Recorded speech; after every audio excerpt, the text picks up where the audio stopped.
ಪದೇ ಸ್ಟೇಟ್ಮೆಂಟ್ ಮಾಡೋದು ಸರಿಯಲ್ಲ. ಈಗ ಇದು ಜನರ ಧಾರ್ಮಿಕ ಮತ್ತು ಅವರ ವೈಯಕ್ತಿಕ ವಿಚಾರಗಳಿಗೆ ಸಂಬಂಧಿಸಿದಂಥದ್ದು. ದನದ ಕೊಬ್ಬನ್ನ ಇವತ್ತು ದಿವಸ ತಿರುಪತಿ ಇದರಲ್ಲಿ ಬೆರೆಸಿದ್ರೆ ರಿಪೋರ್ಟ್ ಬಂದಿದೆ ಅಂತ ಹೇಳಿದ್ರೆ ರಿಪೋರ್ಟ್ ಬಂದಿದೆ ನಿರ್ದಾಕ್ಷಿಣ್ಯವಾಗಿ ಯಾರೇ ಇರಲಿ ಇಂಥವ್ರ ಹೆಸರು ಹೇಳೋದಲ್ಲ, ಯಾರ್ಯಾರು ಅದರಲ್ಲಿ ಪಾಲ್ದಾರ ಇದ್ದಾರೆ ಎಲ್ಲರ ಮೇಲೆ ಕಡೆ ಶಿಕ್ಷೆ ಆಗಬೇಕು. ಯಾಕಂದ್ರೆ ನಮ್ಮ ಭಾವನೆಗಳ ಜೊತೆ ಆಟ ಆಡೋದು ಪವಿತ್ರತೆ ಇದೆ. ಎಷ್ಟೋ ಜನ ಸಸ್ಯಾಹಾರಿಗಳು ಎಲ್ಲ ಒಂದು ದಿವಸ ಅದನ್ನು ಮಾಡ್ಕೊತಾರೆ. ಬಹುತೇಕ ಅದೇನೇ ಇರಲಿ, ಸಸ್ಯಾಹಾರ ಇರಲಿ ಮತ್ತೊಂದು ಇರಲಿ, ಬೆರೆಸುವಂಥದ್ದು ಏನಿದೆಲ್ಲ ಅದು ಭಾಳ ತೀವ್ರವಾದಂಥ ಗೌರವಾದಂಥ ಅಪರಾಧ. ಇದನ್ನು ಚೆಕ್ ಮಾಡಬೇಕಾಗಿತ್ತು, ಇದು ಮಾಡಬೇಕಾಗಿತ್ತು.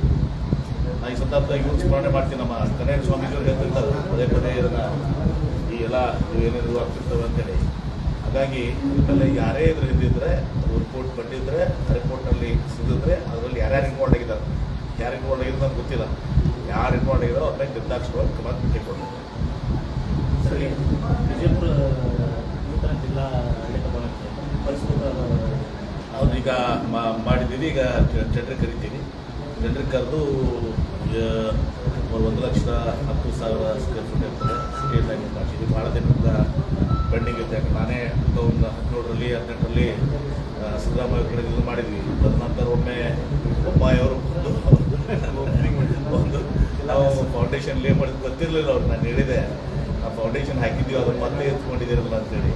ಅದೇನು ಮಾಡಲಿಲ್ಲ. ಅದು ದಿವಸ ಅವರು ಬಂದು ಫಂಕ್ಷನ್ ಮಾಡಿ ಹಣ ಖರ್ಚು ಮಾಡ್ಬೋದು. ಈಗ ಅದಕ್ಕೆ ನಾವು ಭಾಳ ದಿವಸದಿಂದ ಗಂಟಲಿದೆ ಕೃಷ್ಣಬೈರೇಗೌಡರಿಗೆ 7 ತಿಂಗಳು ಹಿಂದೆ ಆಗಬೇಕಾಗಿತ್ತು. ಆದರೆ ಅದು ಪರಿಷ್ಕೃತ ಇದು ಆಗಿ ದಿವಸ ಅದು ಆಗಿದೆ. ಒಂದು ಒಳ್ಳೆ ಭವನ ಆಗ್ತದೆ. ಮತ್ತು ಫ್ಯೂಚರ್ ಆಗಿನೂ ಕೂಡ ನಾವು ಎಕ್ಸ್ಪಾನ್ಷನ್ಗೆ ನಾವು ಇನ್ಸ್ಟ್ರಕ್ಷನ್ ಕೊಡ್ತೀವಿ. ಮೇಲೆ ಒಂದು ಫ್ಲೋರ್ನು ಅಡಿಷನ್ ಆಗಬೇಕು ಮತ್ತು ಆಜು ಬಾಜು ಜಾಗ ಇದೆ. ಆಜು ಬಾಜು ಜಾಗದಲ್ಲಿ ಕೂಡ ಮುಂದಿನ ಎನೆಕ್ಸ್ ಅಂತೀವಲ್ಲ ಏನ್ರಿ, ಹೆಂಗೆ ವಿಧಾನಸೌಧ ಪಕ್ಕ ವಿಕಾಸಸೌಧ ಇದೆ ಹಾಗೆ ಇದು ಸುಧಾ ಆಜು ಬಾಜು ಏನು ಜಾಗಗಳಿದ್ದಾವೆ ಅದನ್ನು ಒಂದು ಮಾಸ್ಟರ್ ಪ್ಲಾನ್ ಮಾಡಿ ಅದನ್ನು ಐಡೆಂಟಿಫೈ ಮಾಡಿಟ್ಬಿಡಿ. ಒಂದೇ ಒಂದು ದಿವಸ 10 ವರ್ಷ ನಂತರ 20 ವರ್ಷ ನಂತರ ಇವತ್ತು ಮತ್ತೊಂದು ಕಟ್ಟಡ ಬೇಕಾಗಿದೆ, ಎನೆಕ್ಸ್ ಬೇಕಾಗಿದ್ರೆ ಆ ಎನೆಕ್ಸು ಆಗಬೇಕಾದ್ರೆ ಅಲ್ಲಿ ಆಗಬೇಕು ಅಂತ 10 ವರ್ಷ ಕೊಟ್ಟಿದ್ದೀವಿ.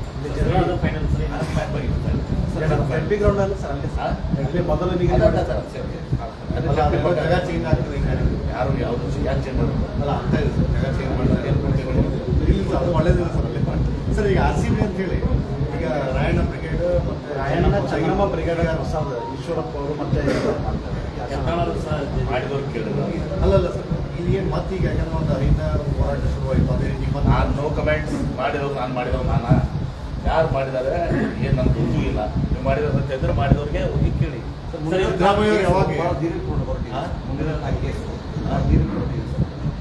ಸ್ವಾಭಾವಿಕವಾಗಿ ಇವತ್ತು ಊಹಿಸಲಾರದಂಥ ಅಪಾದನೆಗಳು ಬರ್ತಾ ಇದ್ದಾರೆ. ಯಾರೂ ಊಹೆ ಕೂಡ ಮಾಡಿಲ್ಲ ಈ ರೀತಿ ಕೆಲವೊಂದು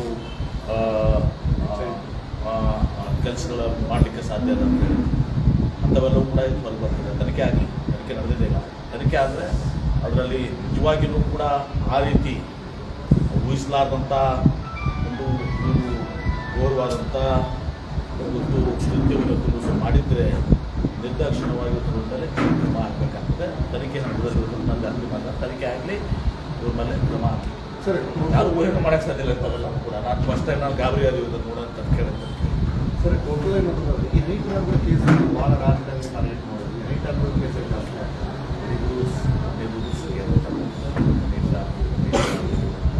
ರೆಕಾರ್ಡಿಂಗು ವಿಡಿಯೋ ಎಲ್ಲನೂ ಕೂಡ ಭಾಳ ಯಾರೇ ಮಾಡ್ತಿದ್ರು. ಮಾಡೋರು ತಪ್ಪು, ಮಾಡಿಸ್ಕೊಂಡವರು ತಪ್ಪು. ಸರ್, ಈಗ ನೋಟಿಫಿಕೇಶನ್ ಮತ್ತು ವರದಿ ಕೇಳಿದ್ರು ರಾಜ್ಯ ಸರ್ಕಾರ ಮತ್ತು ರಾಜ್ಯಪಾಲರ ಸಂಘರ್ಷ.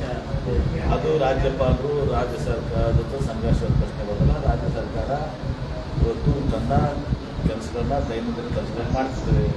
ಅಡ್ಮಿನಿಸ್ಟ್ರೇಟಿವ್ನಲ್ಲಿ ರಾಜ್ಯಪಾಲರು ಹಸ್ತಕ್ಷೇಪ ಮಾಡಬಾರ್ದು. ಇವತ್ತು ಯಾರೋ ಹೋಗ್ತಾರೆ, ನಿಮ್ಮ ಪೊಲೀಸ್ ಸ್ಟೇಷನ್ ಬಿಟ್ಟು ರಾಜ್ಭವನ್ ಪೊಲೀಸ್ ಸ್ಟೇಷನ್ ಮಾಡಬೇಕಾಗ್ತದೆ. ಪೊಲೀಸ್ ಸ್ಟೇಷನ್ಗೆ ಹೋಗಿ ಕಂಪ್ಲೇಂಟ್ ಕೊಡೋದ್ರಲ್ಲಿ ರಾಜ್ಯಪಾಲರಿಗೆ ಹೋಗಿ ಕಂಪ್ಲೇಂಟ್ ಕೊಡೋದಿಲ್ಲ. ಹೊಸ ಒಂದು ಉದ್ಯೋಗ ಸ್ಟಾರ್ಟ್ ಆಗ್ತದೆ. ಅವ್ರಿಗೆ ಹಕ್ಕೇನಿದೆ ಅಂದರೆ ಬಿಲ್ಸ್ ಬಗ್ಗೆ ಆಡಳಿತದ ಪ್ರಶ್ನೆ ಕೇಳ್ತದೆ. ಯಾರೇ ಹೋಗಿ ಅಲಿಗೇಷನ್ಸ್ ಮಾಡಿದ್ದನ್ನು ಮಾಡಬೇಕಾದ್ರೆ ಲೋಕಾಯುಕ್ತ ಇದೆ, ಅಲ್ಲಿ ಬೇಕಾದರೆ ನಿಮ್ಮ ಪೊಲೀಸ್ ಇರ್ತದೆ. ಅದೆಲ್ಲವನ್ನು ಮೀರಿ ರಾಜ್ಯ ಭವನ್ ಒಯ್ದು ಪೊಲೀಸ್ ಸ್ಟೇಷನ್ ಮಾಡೋಕ್ಕೆ ಸಾಧ್ಯ ಇಲ್ಲ.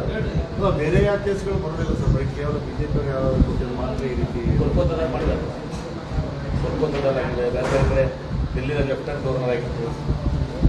ಆಯಿತು, ಇದಾಗಿ ಸರ್ಕಾರ ತೀರ್ಮಾನ ತಗೋತು. ಕ್ಯಾಬಿನೆಟ್ಟು ಸರ್ಕಾರ ಇದರ ಬಗ್ಗೆ ರಾಜ್ಯಪಾಲರ ಹಸ್ತಕ್ಷೇಪದ ಬಗ್ಗೆ ಒಂದು ಅವರು ತೀರ್ಮಾನ ರಾಜ್ಯಪಾಲರು ಏಕಪಕ್ಷೀಯವಾಗಿ ಕೈಗೊಳ್ತಾರೆ. ಮಾಡ್ತಾ ಇದ್ದಾರೆ ಯಾಕಂದ್ರೆ ಸ್ವಾಭಾವಿಕವಾಗಿ ಗೊತ್ತು ಸರ್, ನಾನು ಹೇಳಿದ್ದಲ್ಲ, ಅದು BJP ಕಚೇರಿ ಆಗಿದೆ. ಏನು ರಾಜ್ಯಪಾಲರು BJPಯ ಏಜೆಂಟರಾಗಿ ವರ್ತಿಸ್ತಾ ಇದ್ದಾರೆ, ಪೊಲೀಸ್ ಸ್ಟೇಷನ್ ಆಗಿ ಕೆಲಸ ಮಾಡ್ತಾ ಇದೆ, ಲೋಕಾಯುಕ್ತ ಆಗಿ ಕೆಲಸ ಮಾಡ್ತದೆ, SIT ಆಗಿ ಕೆಲಸ ಮಾಡ್ತದೆ. ಗಂಭೀರತೆ ಕಳೆದುಕೊಳ್ತಾ ಇದೆ. ಸ್ವಾಭಾವಿಕ ದಿನ ಯಾರೋ ಹೋಗಿ ಹಾದ್ಯಾಗ ಹೋಗಿ ಒಂದು ಅರ್ಜಿ ಹಾಕಿ ಏನು TV9 ಮೇಲೆ, ಪಬ್ಲಿಕ್ TV ಮೇಲೆ, ಸುವರ್ಣ ಮೇಲೆ ಅಂದ್ರೆ ಸರಿ. ಟಿಪ್ಪು ಸುಲ್ತಾನ್ ಮತ್ತು ಔರಂಗಜೇಬ್, ಟಿಪ್ಪು ಸುಲ್ತಾನ್ ಮತ್ತು ಔರಂಗಜೇಬ್ ಸೋಲು ಮಕ್ಕಳು ಅಂತೇಳಿ ಯತ್ನಾಳ್ ಅವ್ರ ಬಗ್ಗೆ ನಮ್ಮ ಎಷ್ಟು ಮಟ್ಟಿಗೆ ಸರಿ ಅಂತ ಯತ್ನಾಳ್ ಅವ್ರಿಗೆ ಬಗ್ಗೆ ಮಾತಾಡಕ್ಕೆ ಹೋಗೋದು ಏನು ಮಾತಾಡೋದು, ಇಡೀ ಜಗತ್ತಿಗೆ ಗೊತ್ತದ ಅವ್ರು ಮಾತಾಡೋದು. ಈಗ ಅವ್ರ ಬಗ್ಗೆ ಮುಖ್ಯಮಂತ್ರಿಗಳು ಹೇಳ್ಯಾರ, ಸರ್ ಬೆಂಗಳೂರಲ್ಲಿ ಯತ್ನಾಳ್ ಅವ್ರ ಬಗ್ಗೆ ಹೇಳಿದಾರೆ. ಸರ್ ದೂರು ಸಹ ದಾಖಲಾಗಿದ್ದು ರಾಹುಲ್ ಗಾಂಧಿ ಬಗ್ಗೆ ದೂರು ಸರ್ ಸ್ವಾಭಾವಿಕವಾಗಿ ಯಾರ ಮೇಲೆ ಪ್ರದೇಶ್ ಗುಂಡ್ರು ಅವರ ಧರ್ಮಪತ್ನಿ ಮೇಲೆ ಮಾತಾಡಿದ್ರು, ಅದೇ ಈಗ ರಾಹುಲ್ ಗಾಂಧಿ ಅವ್ರ ಮೇಲೆ ಮಾತಾಡಿದ್ರು. ನಾನು ಇವ್ರ ಬಗ್ಗೆ ಯಾರು ಮಾತಾಡಿದ್ರು? ಅದೇ ರೀತಿ ಇವ್ರ ಬಗ್ಗೆ ಯಾರು ಮಾತಾಡಿದ್ರು? ತಾಯಿ ತಂದೆ ಮಕ್ಕಳು ಹೆಂಡತಿ ಯಾಕೆ ರಾಜಕಾರಣದಲ್ಲಿ ನಾವು ನೋಡ್ತೀವಿ, ರಾಜಕಾರಣ ಮಾತಾಡ್ತಾರೆ.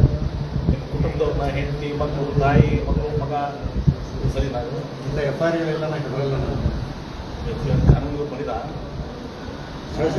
ಮಾತಾಡಕ್ಕೆ ಬರ್ತದೆ. ಮರ್ಯಾದಾಯಿತು ಏನು ಕೋರ್ಟು, ಕಾನೂನು, ಸಂವಿಧಾನ ಏನು ಯತ್ನಾಳವ್ರಿಗೆ ಸಂಕ್ಷನ್ ಕೊಟ್ಟ. ನಮ್ಮ BJP ಪಕ್ಷದವರಿಗೆ ಹೆದರಿಲ್ಲ. BJP ನರ್ಸತ್ತವ್ರು ಇರಬೇಕು ಅದಕ್ಕೆ. ಹೆಚ್ಚಿನ ವಿಡಿಯೋಗಳಿಗೆ ಪ್ರತಿಧ್ವನಿ ಯೂಟ್ಯೂಬ್ ಚಾನೆಲ್ ಸಬ್ಸ್ಕ್ರೈಬ್ ಮಾಡಿ, ಬೆಲ್ ಐಕಾನ್ ಕ್ಲಿಕ್ ಮಾಡಿ.